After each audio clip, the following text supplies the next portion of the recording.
Hello বন্ধুরা, সবাই কেমন আছেন? আশা করি সবাই ভালো আছেন। তো পে কমিশন কার্যকর হলে সরকারি কর্মকর্তা ও কর্মচারীদের বেতন বাড়বে।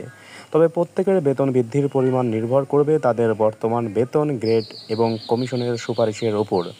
নতুন বেতন কাঠামোতে গ্রেড ভিত্তিক বেতন বৃদ্ধি এবং কিছু ক্ষেত্রে ভাতা যোগ হতে পারে।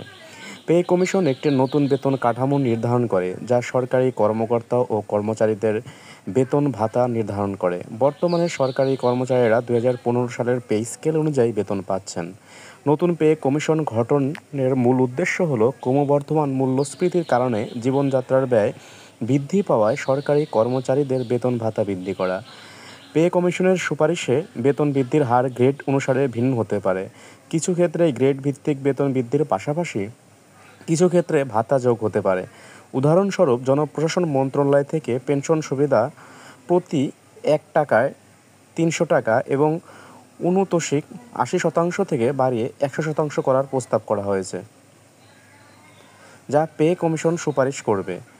বর্তমান 15 লাখ সরকারি কর্মচারী 2015 সালের পে স্কেল অনুযায়ী বেতন পাচ্ছেন। নতুন বেতন কাঠামো কার্যকর হলে তাদের বেতন ভাতা উল্লেখযোগ্যভাবে বৃদ্ধি পাবে। তবে কত টাকা বাড়বে তা পে কমিশন সুপারিশ এবং সংশ্লিষ্ট কর্তৃপক্ষের সিদ্ধান্তের উপর নির্ভর করবে।